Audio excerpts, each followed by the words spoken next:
दरम्यान एक ताजी अपडेट समोर येते ती म्हणजे शिवसेनेच्या याचिकेवर तातडीनं सुनावणी होणार नाहीये, निर्णय लागेपर्यंत कारवाई नको असं सुप्रीम कोर्टानं म्हटलेलं आहे। शिवसेनेच्या याचिकेवर तातडीनं सुनावणी घेण्यास नकार दिलाय। निर्णय लागेपर्यंत कोणतीही कारवाई करू नका अशा स्वरूपाचे निर्देश सुप्रीम कोर्टानं दिलेत। या घडीची ही मोठी अपडेट आपण पाहतोय। विधानसभा अध्यक्षांना आदेश देण्यात आलेले आहेत, निर्णय लागेपर्यंत कोणतीही कारवाई करू नका।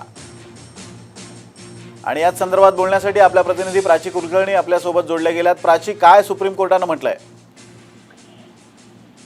उद्धव ठाकरे गटाच्या वतीने आज कपिल सिब्बल यांनी बाजू मांडली आणि त्यांनी मागणी केली की डिस्क्वालिफिकेशनची पिटिशन जी आहे त्याची उद्या सुनावणी आहे। त्याबाबत आज खरं तर सुनावणी ठेवण्यात आली होती, त्यामुळे ती सुनावणीला घेण्यात यावी आणि याबाबतचा निर्णय देण्यात यावा। त्याचबरोबर निलंबनाची जी कारवाई होणार आहे त्याबाबत जोपर्यंत कोर्टाचा निर्णय येत नाही तोपर्यंत काहीही कारवाई करू नये। यावरती सुनावणी घेत असताना कोर्टाने असं सांगितलेलं आहे की आता जोपर्यंत याच्यावरती निर्णय लागत नाही तोपर्यंत स्पीकरना ही सूचना देण्यात यावी की तोपर्यंत कोणताही निर्णय याबाबत घेतला जाऊ नये। दरम्यान उद्या मात्र याची तातडीने सुनावणी घेण्याला त्यांनी इन्कार केलेला आहे। तातडीने सुनावणी घेणार नाही, या संपूर्ण प्रक्रियेला काही वेळ लागणार आहे असंही म्हटलेलं आहे आणि जोपर्यंत यावर निर्णय होत नाही तोपर्यंत डिस्क्वालिफिकेशन बाबत कोणताही निर्णय न घेण्याची सूचना कोर्टाच्या मार्फत देण्यात आलेली आहे। त्यामुळे आता आमदारांच्या निलंबनाला तात्पुरती स्थगिती मिळालेली आहे, काहीसा दिलासा मिळालाय असं म्हणावं लागेल। पण दुसऱ्या बाजूला या संपूर्ण प्रकरणावरती, कारण शिंदे गटाच्या विरोधात देखील मागणी करण्यात आली होती कारवाईची, त्यामुळे या संपूर्ण प्रकरणाच्या बाबतीमध्ये काय होणार याचा निकाल लागण्यासाठी आणखी काही काळ वाट पाहावी लागेल। अगदी प्राची, दिलेल्या माहितीबद्दल धन्यवाद। आपण पाहतोय की आज बहुप्रतीक्षित अशी सुनावणी होती आणि यावरून एक प्रमुख निर्णय होणार होता, तो म्हणजे मंत्रिमंडळ विस्ताराचा। इतर मंत्रिमंडळाचा विस्तार कधी करायचा यावरून आता सध्या खल सुरू आहे भाजप आणि शिंदे गटात। मात्र या सुनावणीकडे लक्ष लागलं होतं, मात्र कोर्टानं तातडीनं सुनावणी देण्यास नकार दिलाय। तुर्तास शिवसेनेला काहीसा दिलासा दिलाय असं म्हणावं लागेल, कारण विधानसभा अध्यक्षांना सुप्रीम कोर्टानं असे निर्देश दिलेत की कोणतीही कारवाई या संदर्भात तुर्तास करू नका, निर्णय होईपर्यंत कोणतीही कारवाई करू नका अशा स्वरूपाचे निर्देश विधानसभेला दिलेले आहेत। त्यामुळे काहीसा शिवसेनेसाठी दिलासा, तर दुसरीकडे भाजप आणि शिंदे गट आता काय निर्णय घेणार ते पाहावं लागेल, कारण या निर्णयावरच मंत्रिमंडळाच्या विस्ताराची समीकरणं मांडली जाणार होती। कदाचित आज काही महत्त्वाचा निर्णय आला असता, शिंदे गटाला दिलासा मिळाला असता सुप्रीम कोर्टाकडून, तर उद्या किंवा परवा मंत्रिमंडळाचा विस्तार करून इतर मंत्र्यांना शपथ देऊन सरकार कामाला लागलं असतं। मात्र आता सध्या हा निर्णय आल्यामुळे किंवा सुप्रीम कोर्टानं सध्या तुर्तास तातडीनं सुनावणीस नकार दिल्यामुळे शिंदे गट आणि भाजप आता नेमका काय निर्णय घेणार ते पाहणं महत्त्वाचं असेल।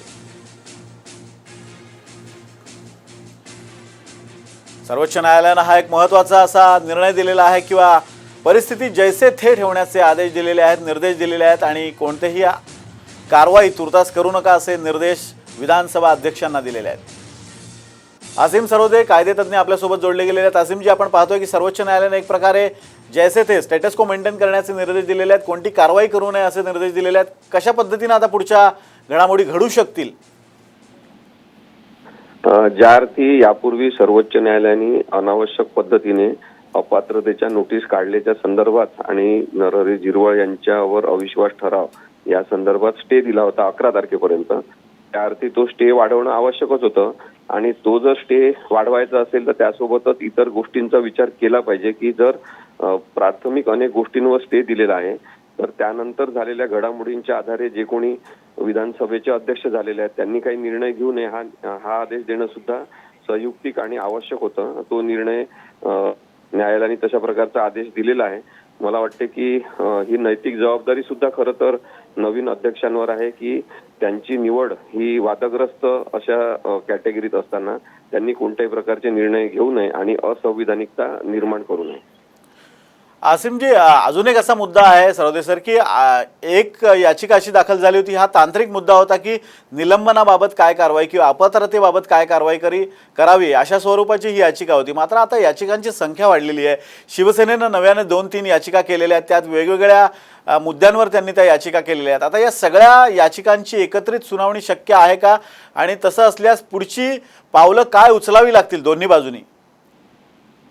बघा, सगळे मुद्दे शेवटी भारतीय संविधानातल्या 10व्या शेड्यूलशी संबंधित आहेत त्यामुळे त्यांची एकत्र सुनावणी घेणे संयुक्तिक होईल आणि तशाच प्रकारे एकत्रित सुनावणी घ्यायला पाहिजे असं मला वाटते. मुळात मुद्दा हा आहे की विधानसभेचं कामकाज जे आहे त्याच्यामध्ये न्यायालयाने म्हणजे अगदी उच्च न्यायालय आणि सर्वोच्च न्यायालयाने सुद्धा ढवळाढवळ करू नये म्हणून अपात्रते संदर्भात जी नोटीस काढलेली होती त्या अपात्रतेच्या नोटीसवर स्टे देण्याचे अधिकारच मुळात सर्वोच्च न्यायालयाला नव्हते असं माझं मत आहे. अपात्रता ठरवल्यानंतर कायदेशीरता आणि बेकायदेशीरता ते ठरवू शकतात. जर कायद्याचा मुद्दा असेल तर पॉइंट ऑफ लॉ किंवा लिगल पॉइंट असेल तरच ते करू शकतात. तरी त्यांनी दखलंदाजी दिलेली आहे आणि त्यामुळे मला असं वाटते की आता या संदर्भात एकत्रित सुनावणी झाली पाहिजे आणि डिस्क्वालिफिकेशन बद्दलचे सगळे नियम सगळे याच्यापूर्वीचे झालेले निर्णय 10व्या शेड्यूल मधल्या असलेल्या तरतुदी याचा एकत्रित विचार होऊन एक निर्णय होणं अपेक्षित आहे. अगदी धन्यवाद सरोदे सर, आपण दिलेल्या या सगळ्या माहितीबद्दल, विश्लेषणाबद्दल. आणि अनंत कळसे माजी प्रधान सचिव आहेत विधानसभेचे, आपण त्यांच्याकडनं माहिती जाणून घेऊयात. कळसे सर, एक प्रकारे सर्वोच्च न्यायालयानं आता आणखी सुनावणी तातडीनं घेण्यास नकार दिला आहे. काहीसा हा दिलासा म्हणता येईल का शिवसेनेला? नाही, याच्यामध्ये मी कायदेशीर प्रक्रिया आताच मी कोणाला तरी सांगितलं चॅनेलला की हे प्रकरण माननीय सर्वोच्च न्यायालयाने घटनापीठापुढे पाठवल्याचं कळतं मला. तर मी हा व्ह्यू आधीपासून मांडतोय कारण हे अत्यंत गुंतागुंतीचं प्रकरण आहे आणि संसदीय लोकशाहीच्या इतिहासात हे एक मैलाचा दगड बनून हा निर्णय होईल. जसं केशवानंद भारतीचा खटला आहे, गोलकनाथचा खटला आहे. तर या खटल्यामध्ये बरेचसे इश्यूज जे legal issues constitutional issues involve आहे. त्याच्यामध्ये ओरिजिनल पक्ष कुठला, अपात्रतेचे निर्णय आहे, मूळ पक्ष कुठला, त्याचे संसदीय पक्ष कुठला, व्हीप कुणाचा बांधायचा, हे सगळे जे संसदीय लोकशाहीच्या दृष्टीने महत्वाचे निर्णय आहे आणि माननीय सर्वोच्च न्यायालयाने अत्यंत योग्य उपयुक्त निर्णय घेतला आणि हे प्रकरण घटनापीठापुढे पाठवण्याचा निर्णय घेतल्याचं मला कळतं.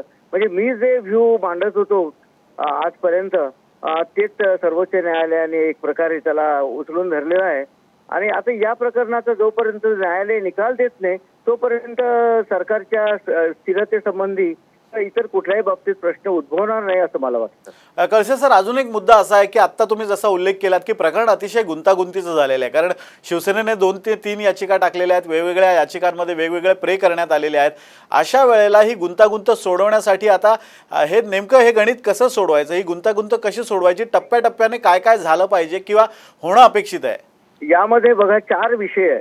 पहिला विषय अपात्रतेचा आहे. माननीय उपाध्यक्षांनी ज्या नोटिसेस दिल्या होत्या त्या आता सर्वोच्च न्यायालयाकडे सध्या आहे आणि आता नवीन अध्यक्ष निवडून आलेले आहेत आणि आपल्याला कल्पना आहे राहुल नार्वेकर साहेब कायदे तज्ज्ञ आहे आणि त्यांची हायकोर्टात ते प्रॅक्टिस करतात. कायद्याची उत्तम जाण त्यांना आहे.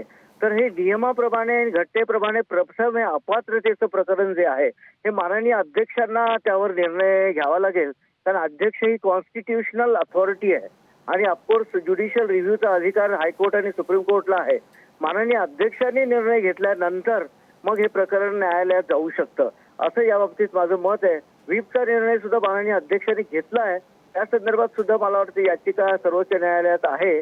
तर आता सर्वोच्च न्यायालयाने हे प्रकरण घटनापीठापुढे सोपवण्याचा निर्णय घेतलेला आहे असं कळत आहे. तर हे प्रकरण आता जेव्हा न्यायनिवाडा याच्यावर होईल त्यानंतरच त्याचा निकाल लागेल. पण अपात्रतेचा जो निर्णय आहे हा एक्सक्लुझिव्हली अधिकार माननीय अध्यक्षांचा आहे आणि त्यामुळे त्यांना याच्यावर आधी निर्णय घ्यावा लागेल. नंतर हे प्रकरण पुढे जिथे नियमाप्रमाणे कायद्याप्रमाणे जाईल त्यावेळेस तो निर्णय सुप्रीम कोर्ट किंवा तर हायकोर्टात होईल. कारण हायकोर्टच्या सुप्रीम कोर्टमध्ये जाण्यासाठी आर्टिकल 32 आणि 226 प्रमाणे रिट याचिकेची आपल्याला मागणी करावी लागते. त्याप्रमाणे न्यायालय निर्णय देतं पण अध्यक्षांनी आधी निर्णय घेतला पाहिजे.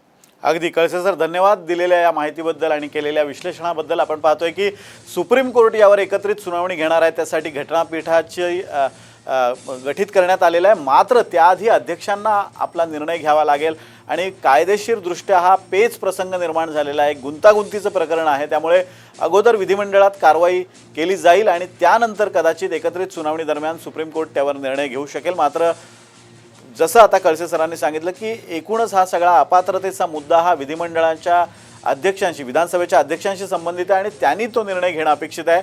तो निर्णय योग्य की अयोग्य याचा निर्णय पुढे याचिकेद्वारे सुप्रीम कोर्टात घेतला जाऊ शकतो. आपण पाहतोय सुप्रीम कोर्टानं तातडीनं सुनावणीस नकार दिलेला आहे.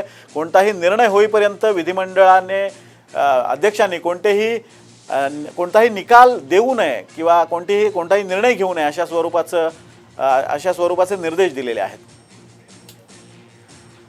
आणि याच संदर्भात बोलण्यासाठी आपले प्रतिनिधी अमेय चुंबळे आपल्यासोबत जोडले गेलेत. अमेय, काय नेमकं कोर्टात युक्तिवाद झाला आणि नेमका घटनाक्रम कसा होता? हो सर, आज सेनेचे वकील आणि आपल्या देशाचे सॉलिसिटर जनरल तुषार मेहता जे राज्यपालांच्या वतीने हजर होते, त्यांच्याकडनं युक्तिवादाला सुरुवात झाली आणि तुषार मेहता यांना असे आदेश देण्यात आले की तुम्ही तुमचे अशील म्हणजे राज्यपाल आणि विधानसभा अध्यक्ष यांना सांगा की अपात्रतेची कारवाई जी आहे ती आता करू नका. याच्यावर कपिल सिब्बल जे शिवसेनेचे वकील होते त्यांनी असं म्हटलं की तुम्ही याच्यामध्ये लवकरात लवकर निर्णय द्या आणि उद्या सुनावणी लावा. त्याच्यावर सर्वात महत्त्वाची बातमी अशी आहे की कोर्ट म्हणालं की उद्या आम्ही सुनावणी घेऊ शकत नाही, कारण आम्हाला ह्याच्यामध्ये एक वेगळं खंडपीठ नेमायचं आहे. आता हे साधं खंडपीठ असेल की घटनापीठ असेल ह्याच्यावर आतापर्यंत तरी म्हणजे या क्षणी तरी क्लॅरिटी नाहीये. पण सरन्यायाधीश NV रमण्णा असं म्हणाले, I am not listing the matter for tomorrow. It will require the constitution of bench and will take some time to be listed. आणि तोपर्यंत कुठलाही निर्णय घेऊ नका. जी परिस्थिती होती म्हणजे 16 आमदार सध्या जे आहेत बंडखोर, त्यांची आमदारकी कायम आहे, आमदारकी त्यांची वैध आहे, ते तसंच राहील आणि या केसचा निर्णय येईपर्यंत त्याच्यामध्ये कुठलाही बदल होणार नाही असं स्पष्ट शब्दात सरन्यायाधीशांनी सांगितलं. अगदी अमेय, दिलेल्या या सगळ्या माहितीबद्दल धन्यवाद. आपण पाहतो एक अतिशय महत्त्वाचा असा निर्णय किंवा निर्देश सुप्रीम कोर्टानं दिलेले आहेत. घटनापीठाची नियुक्ती गठीत केलं जाईल घटनापीठ आणि त्यानंतर या घटनापीठासमोर या सगळ्या याचिकांची एकत्रित सुनावणी केली जाईल. मात्र तुर्तास कोणताही निर्णय घेऊ नका अशा सूचना राज्यपाल आणि विधिमंडळाला सर्वोच्च न्यायालयानं त्यांच्या वकिलाच्या माध्यमातून केल्या आहेत.